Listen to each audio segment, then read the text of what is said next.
여러분 안녕하십니까? 다시 찾아주셔서 감사합니다. 지난 6월 29일 김정은이 당 정치국 확대회의를 소집해서 국가와 인민의 안전에 커다란 위기를 조성하는 중대 사건이 발생했고, 그로 인해 엄중한 후과가 초래됐다고 하면서 고위 간부들을 무리로 처벌한 일이 있었죠. 이 사건으로 리병철 노동당 중앙군사위원회 부위원장은 정치국 상무위원회에서 해임된 것으로 보이고, 최상건 교육 및 보건 담당 비서는 회의 중에 끌려나가 어떻게 됐는지 아직 알려지지 않았습니다. 박정천 군 총참모장은 원수에서 차수로, 김정관 국방상은 차수에서 대장으로 강등됐습니다. 윗대가리들이 이렇게 처벌되면 그 아래 수십 명이 줄줄이 같이 처벌받습니다. 가령 최상건 교육비서가 처형됐다 이러면 그 아래 차관급, 국장급 줄줄이 목이 날아가는데 우리가 알 수는 없는 것입니다. 국정원은 이에 대해 우주 비행장 방역설비 미흡과 군량미 부족 등이 이유라고 밝혔는데, 그것도 맞는 말일 수도 있겠지만 문책 이유가 다른 것일 수도 있습니다. 김정은이 전원회의를 열기 전에 북한에서 한 고위급 무역 간부가 처형되고, 중국의 나름 유명한 사업가가 북한에 체포돼 옥류된 정보를 단독으로 입수했습니다. 그리고 북한 주재 중국 대사가 임기가 끝나 교체해야 하는데 북한이 신임 대사를 받지 못한다고 해서 중국이 열받았다는 내용도 단독으로 전해드립니다. 이건 북중 관계에 불협화음이 생기는 신호이기 때문에 우리가 예의주시해야 할 사항이라고 생각합니다. 주성아TV는 구독, 좋아요도 좋지만 끝까지 들어주시면 더욱 힘을 얻습니다. 올해 2월 중국 주재 북한 대사가 교체됐습니다. 내각 부총리까지 지낸 리룡남이라는 인물이 대사로 갔는데, 그럼 전임 대사인 지재룡은 북한에 돌아가야 하겠죠. 그런데 북한이 지재룡의 귀국을 거부하는 바람에 그는 아직 베이징에 머무르고 있다고 합니다. 지재룡은 1942년생으로 나이가 80세인데도 애매한 상태에서 중국에 사실상 격리된 수준의 불쌍한 생활을 하고 있습니다. 젊은 사람들이야 북한으로 귀국하면 각종 동원에 끌려다닐 생각으로 아득하고 중국에 있는 게 차라리 낫겠지만, 지재룡처럼 80세 된 노인이야 공사장에 끌어내지 않겠죠.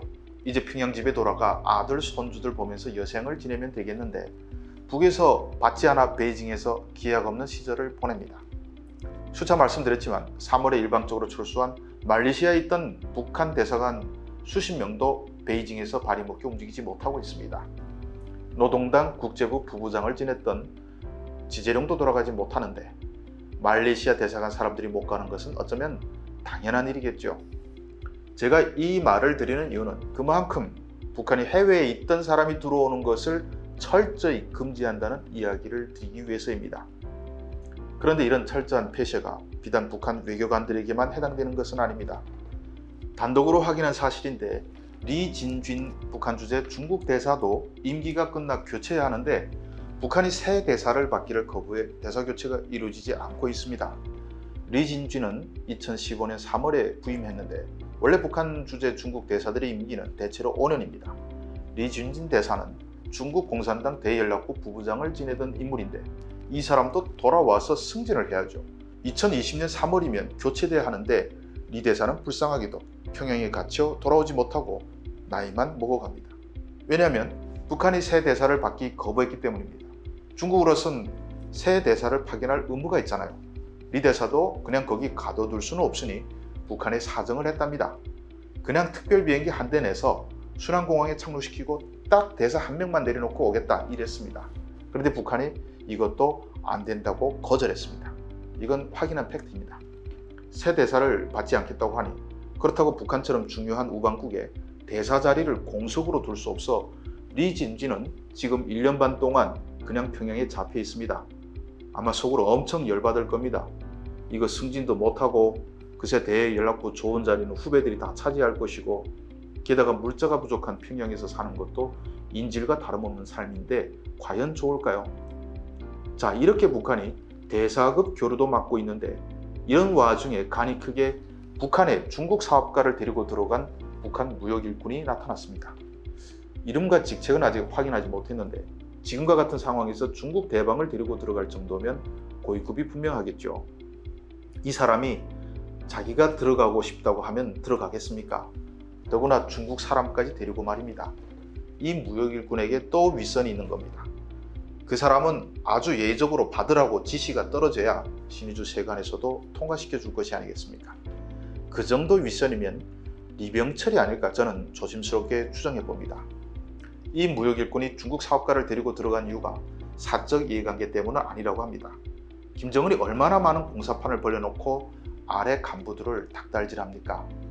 평양 종합병원부터 시작해 평양시 5만 세대 건설도 그렇고 우주비행장 대규모 방역시설 완공도 그렇고 아무튼 주는 것은 없이 하라는 것 투성입니다. 올해 2월에도 5개는 격 올리라고 해서 올리니까 이게 또 원하는 만큼 숫자를 적지 않았다고 김두일 경제비서를 현장에서 끌어내가고 또 숱한 간부들 해임하지 않았습니까? 그런데 들어보니 경제비서가 무슨 신입니까? 철강제, 시멘트 이런 것을 중국에서 들어오지 못하게 하면서 또 평양 아파트 건설 과제는 잔뜩 부여하니 도대체 무슨 수로 김정은 비를 맞춘다는 말입니까? 이런 상황에서 여러분이 북한 간부라면 어떻게 하겠습니까? 못하면 못했다고 처벌하고 죽이고 하니 무조건 하긴 해야 하는데 북한에 필요한 물자가 있을 리가 만무합니다. 가령 자외선 소독기 같은 것은 북한에서 못 만드니 무조건 중국에서 수입해 와야 합니다. 그래서 결국 북한 고위 간부들의 선택은 못해서 목 잘리는 것보다는 편법을 써서 하는 것이 낫다는 것이었습니다. 못하면 딱 눈에 보여 처벌 가능성이 100%입니다. 중국에서 몰래 물자를 구입해 마무리하면 들키지 않을 가능성도 있기 때문에 살 확률이 더 높은 것은 몰래 중국에서 물자를 들여가는 것입니다. 그래서 아래 간부에게 지시했겠죠. 아유 나 죽겠다. 내가 몰래 이러저런 판을 깔아줄 거니 내가 중국 가서 이런 물자나 투자자 좀 끌어와라 이러겠죠. 그래서 이 무역 일꾼이 움직였고 중국 사업가를 데려갔습니다. 눈으로 현장을 보여주고 이러이러한 것들이 필요한데 내가 이러이러한 것을 해결해주면 앞으로 북한에서 이러이러한 이권을 보장해주겠다 이렇게 할 작정이었습니다. 그런데 북한처럼 철저한 감시사에서 이게 어떻게 걸렸습니다. 운이 나빴던 것이죠. 김정은이 대노해서 이 무역 일꾼은 즉시 체포돼 처형됐습니다. 자기 사적 이해관계를 위해 그런 것도 아니고 김정은이 지시한 공사를 위해 위험을 무릅쓰고 한 것인데 너무한 것 아닌가요? 김정은은 나 모르게 중국에서 들어왔다고 분노한 것입니다. 이 사건 때문에 북한 고위 간부들이 줄줄이 처벌된 것 아닌지 모르겠습니다. 같이 갔던 중국 사업가는 즉시 억류돼 북한에 잡혀 있다고 합니다. 이 사람도 북한 도와주러 갔다가 졸지에 봉변을 당하게 됐습니다. 이 사업가가 처음 북에 간 것도 아니고 나름 오랫동안 북한과 교류했던 사업가라고 하는데 과거 뭘 해주었다는 것 따위는 필요가 없었습니다. 어쨌든 솔선수범해서 북한과 거래하는 건 그만큼 위험한 일이라는 것을 다른 중국 사업가들에게 깨우쳐주는 의미는 있다고 봐야죠.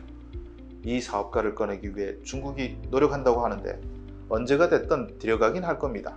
그 사람이야 뭔 죄가 있겠습니까?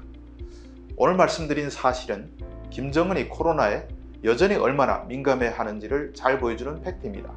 그리고 김정은이 지금 얼마나 말도 안 되는 짓거리를 하고 있는지도 보여주는 사례입니다. 북한 간부들 정말 불쌍합니다.